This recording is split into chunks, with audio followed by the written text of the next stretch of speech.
Welcome to Practical Shamanism. I'm Katie Weatherup. I'm a former engineer with 20 years of experience working as a shamanic practitioner, and I hope to help you to connect to your personal power and magic, and to support you in living a really good life that just keeps getting better. Thank you so much for joining me.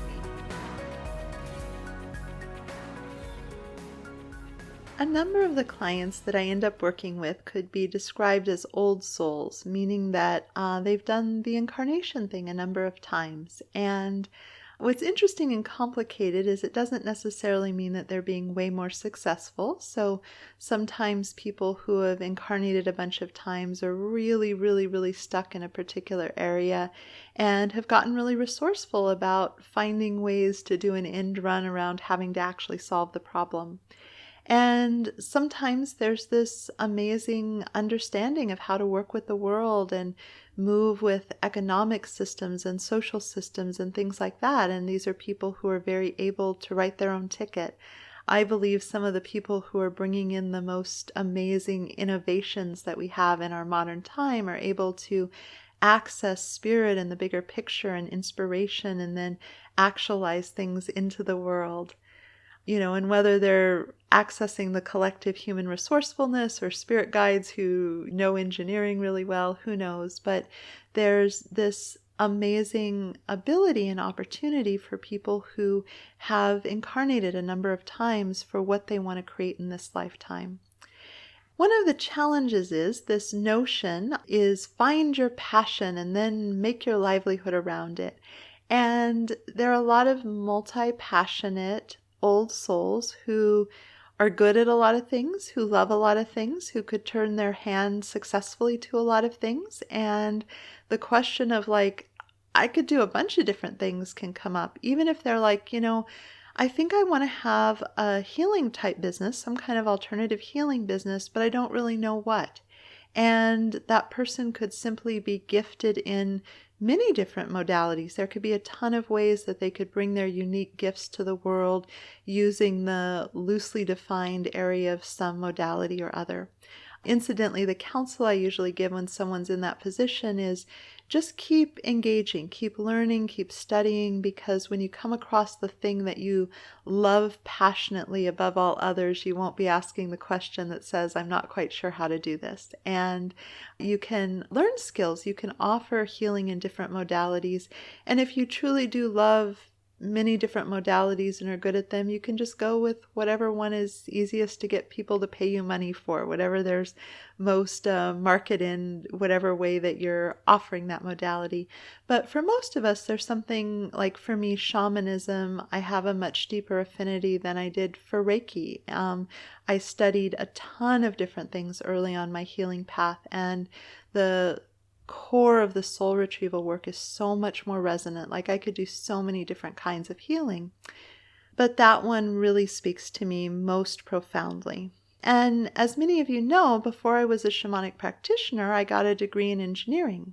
And I worked as an engineer for a number of years. And the truth of it, people think shamanic practitioner and engineer are really far apart. And I always kind of laugh on the inside, as my fellow engineer or scientists also who engage with metaphysics know a lot of the same qualities move together. So I'm incredibly pragmatic about what works and very interested in sort of a rigorous statistical consistency, what gets results kind of approach. So there's a lot of practicality that goes into my woo, as it were.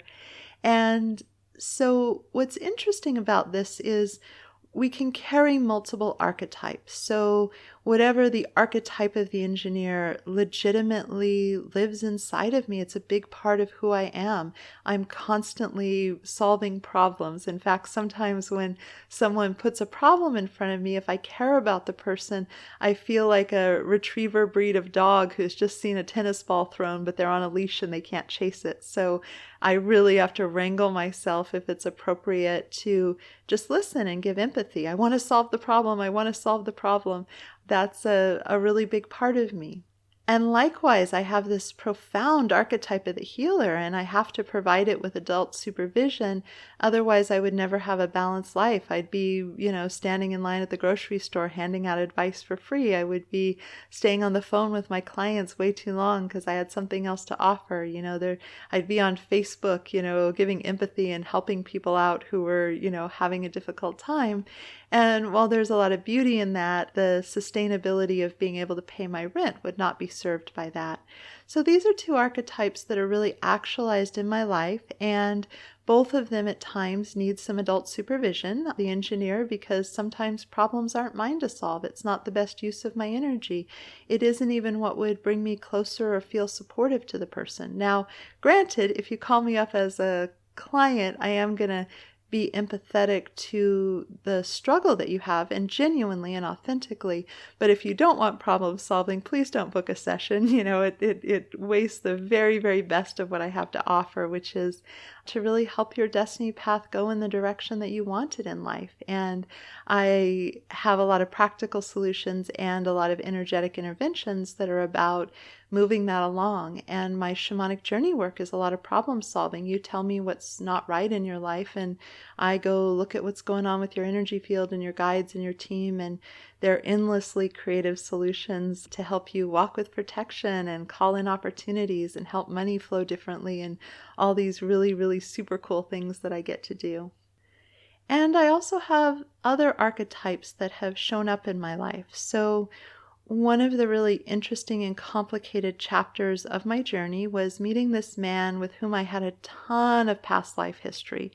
We kept trying to be romantic together, and we were so in love with each other, and we were a bad match, so it never really worked out. He had a much stronger warrior archetype than lover archetype, so he would always go off and get involved in whatever war was going on at the time, because that was just his nature, lifetime after lifetime.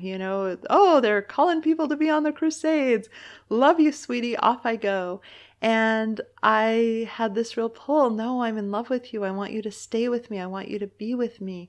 And we had this archetypically kind of Guinevere Lancelot tension between us, and a lot of past life history where, painful things happened in all different configurations. So when I met him in this lifetime, there was all this intensity between us. But if you remember the story of Guinevere and Lancelot, it's a tragedy. Like, it didn't go well.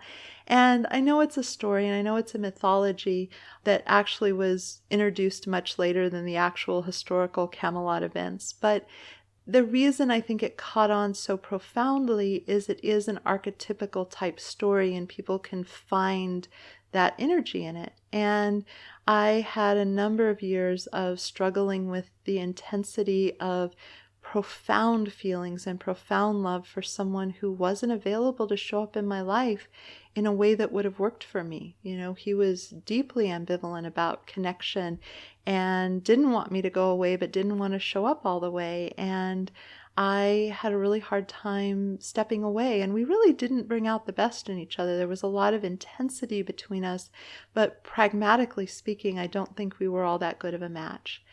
And it was a powerful moment when I resonated with the Guinevere archetype from the time I was a little kid, long before I knew what sex was or romantic feelings.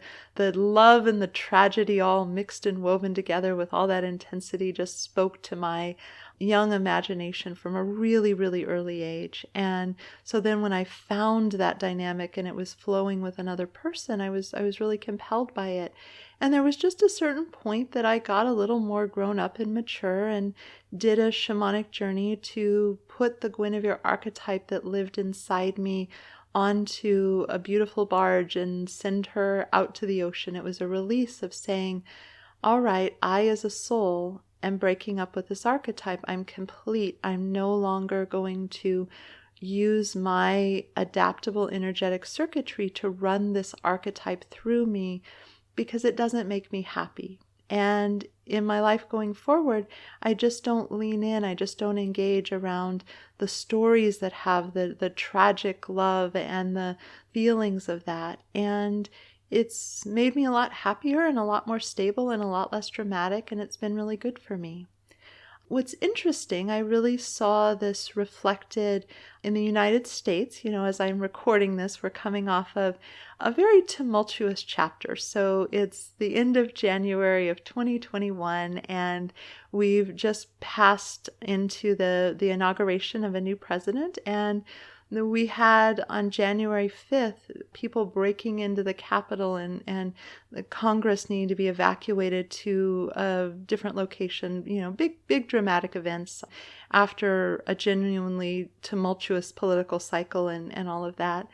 And what I noticed was I had a really hard time being present while all of this was going on. And part of that was just the big energy of the collective. Americans were riveted to the news channels of varying kinds, watching these intense events unfold. We're probably all, or many of us, are way more educated about the, how someone becomes a president after being elected than we, ever were since we were, in junior high or high school studying civics. But in addition to that, I really could see where some of my archetypes got activated. And one of them is just a fascination with how do humans collectively organize their efforts and their behaviors in a way that is most needs met for everyone. So, I've been really compelled by America's reckoning with racial injustice. How do we fix this? We've inherited this terrible legacy where treating people in horrific ways was codified into law, where it was rationalized and it carried forward. And now it comes to the people living now to say, how do we most efficiently reorganize ourselves in a way that cleans this up, that's needs met, that, we can do in context with all the other stuff that we're up to that we need to do. And I'm really interested in those questions. I'm really interested in how do you rebalance the system? How do you use legislation in this, crazy thing to improve the humanitarian nature of nations? So how do you get to more needs met? Those are really interesting problems. I don't have a perfect name for that archetype, but it's a part of me. And I really have to wrangle that part of me away from spending too much time on those questions. It's, adjacent to the engineer and the problem solver, but it's kind of its own thing. I have had times when I was an activist, how do I use my efforts to raise awareness about this issue that I care about? What would I do if I were a lobbyist? What would I do if I were the warrior archetype? The warrior archetype really lives in me, and I don't have a lot of need in my modern life for being the warrior. Usually if I'm dealing with an angry, irrational person, sure, I could go head to head with them, not in a fist fight. I think I would lose horribly, but in terms of two people digging in and butting heads, I'm a determined personality type. And yet being skillful in not triggering someone and flowing and collaborating are all much more useful skills. So the warrior is a much stronger archetype for me than the mediator or the peacemaker or someone who, flows really well, collaborates in social situations, the kind of leadership that hears everyone and gets everybody on board. I'm much more the benevolent dictator type, and knowing those kind of things and yet needing to use different archetypes means cultivating and supervising that I don't turn something into a warrior situation that it doesn't need to be that, where it turns into a power struggle when that's not what needs to happen. That's not the most elegant kind of solution. Or that part of me that just got way too wrapped up in events that are pretty far away from me, that took me away from being present to my commitment, which is to put people's soul parts back inside of them, because I care about that and I feel like I have the most leverage to make a difference when I'm doing that work. And me armchair quarterbacking, national events and having opinions about how COVID distribution could go better or how to persuade different people to, work with the vaccine or any of those kind of things. That's not a really good use of my mind. I'm not being present in my life. So a little of that is okay, but recognizing that I have these archetypes that are very compelled to engage and that it's not always in service to the life that I want to create. And so knowing this could be really useful in the question of, what do I do with myself? What do I do for work? Where do I engage? Realize that you may have more affinities and interests and abilities and talents and things that you're engaged with than could ever be expressed for one person in one lifetime, even with everything that the modern era makes available to us in first world countries. You still might have to choose, and there's nothing wrong with that. One of the places that I sometimes work with clients is they come to me and they say, I've been so clear on the next step. I've always known exactly what I was supposed to do next, and now I don't.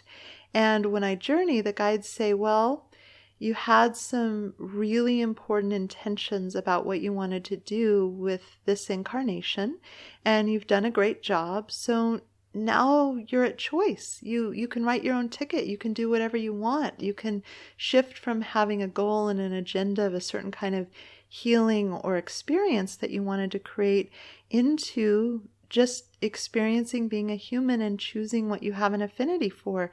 You have a massive array of talents. You could contribute in a lot of ways. You could experience a lot of things.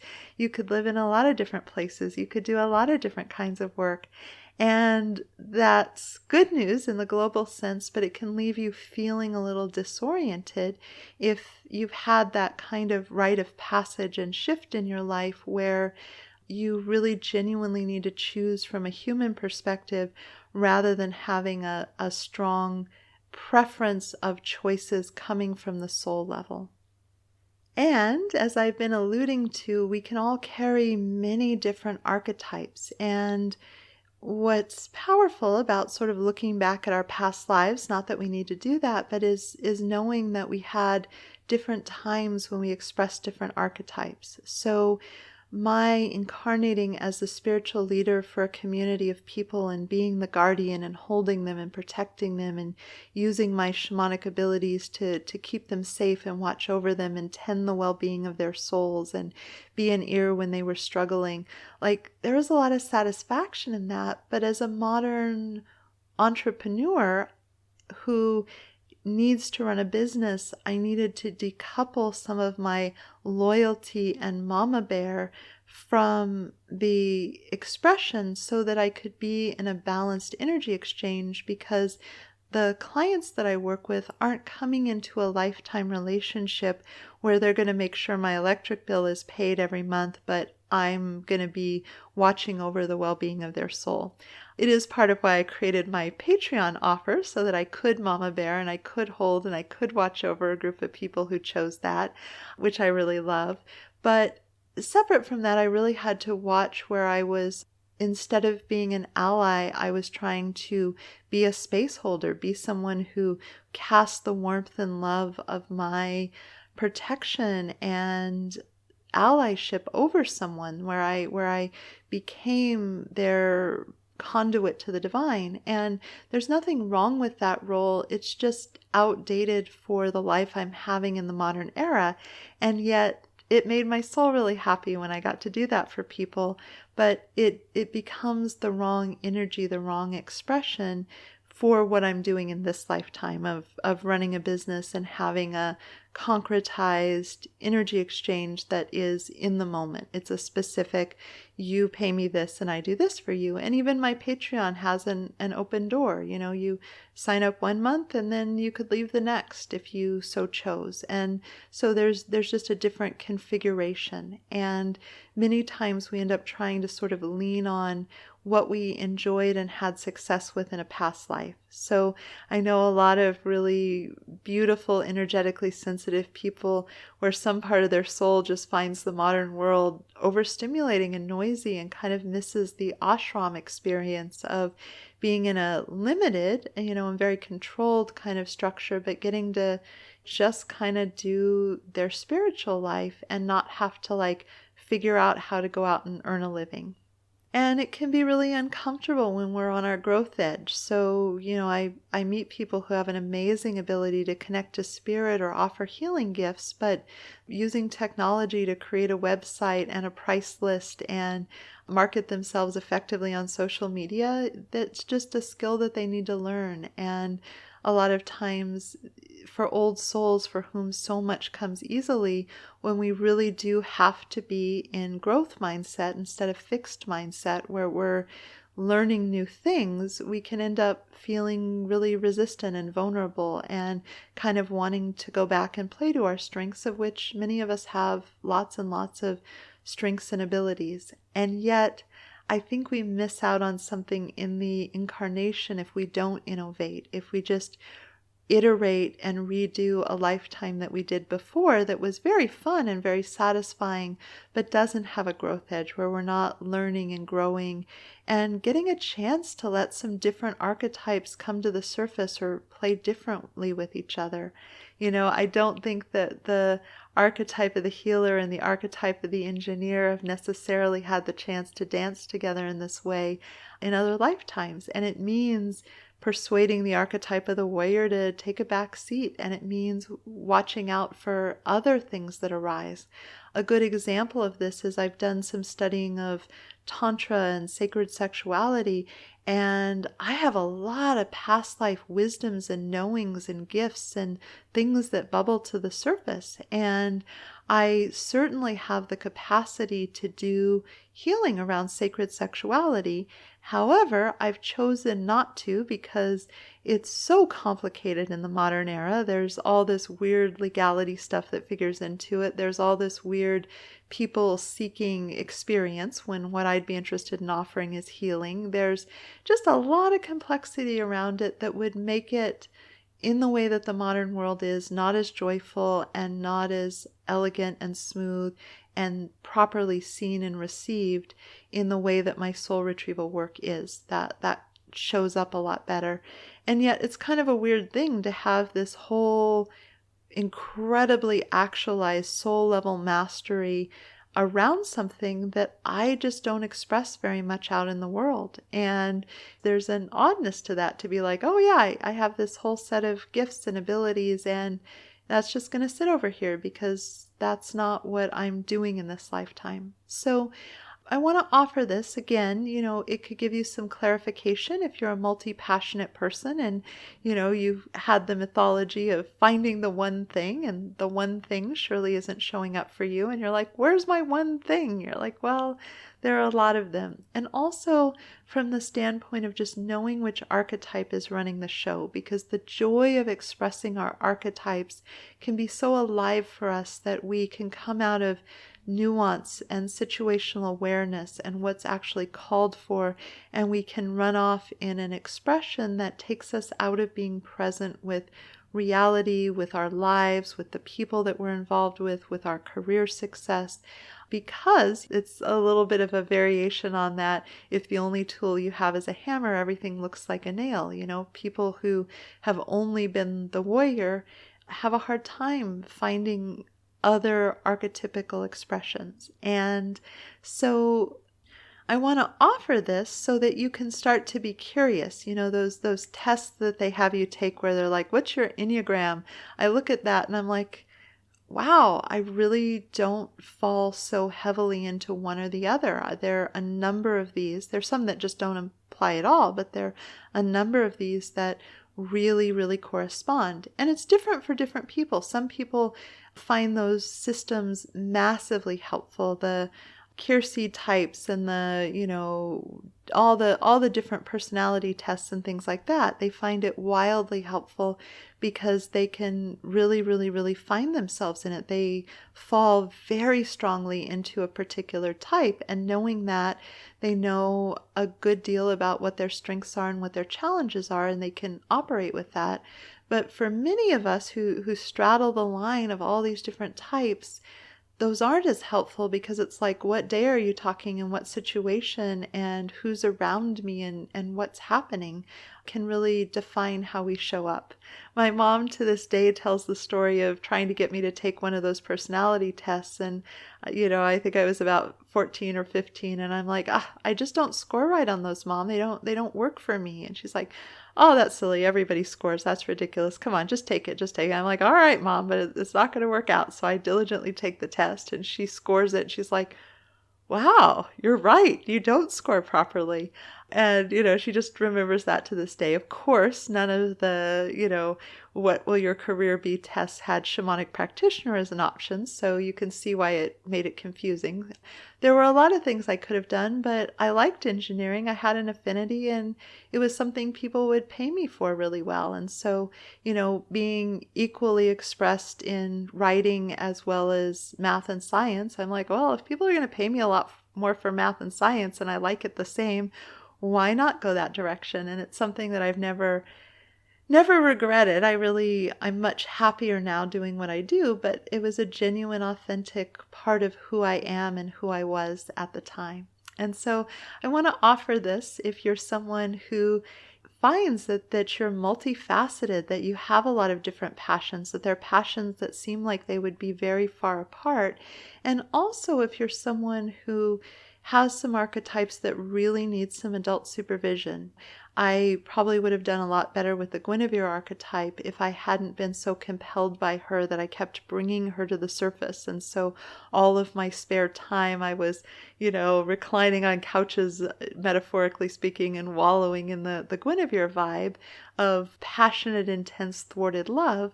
If I'd been like, yeah, okay, that runs through me, but let me, bring my wise woman to the surface, that was something that the guides told me at one point. They said, it's okay that you have a boy crazy 15-year-old inside of you, but you're giving her way too much of your time and attention. We're not saying she has to go away, but let's put your wise woman in the driver's seat. This would go so much better.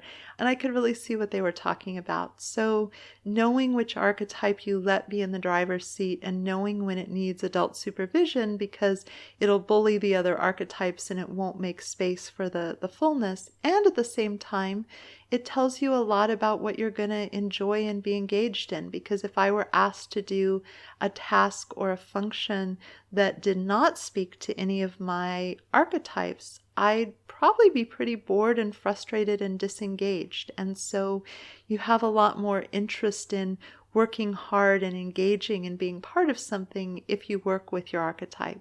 So in my livelihood program, one of the modules is on know your archetype, because if you set up your livelihood around that knowledge, it's just going to go a lot better. So I hope that this is helpful for you in a version of self-knowledge that may be more complicated than the off-the-shelf version. For sure, there are people who come in and their dominant archetype is super clear, and that's what they're here to experience and express. But if you're an older soul, you may have lived lives and incarnations where you fully actualized and expressed a number of different archetypes, and you may find yourself in this lifetime with all of those available and a part of who you are, an authentic, fundamental part of who you are.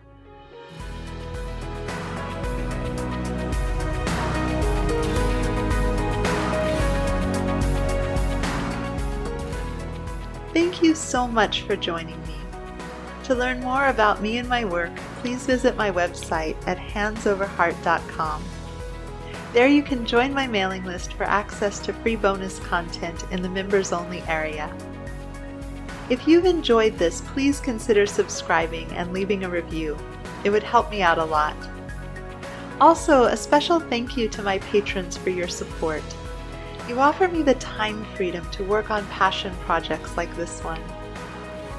If you'd like to receive personal shamanic support from me and my team of guides, please consider joining my Patreon community. You'll find the link below. And again, thank you so much for listening. This is Katie Weatherup, wishing you wholeness and happiness.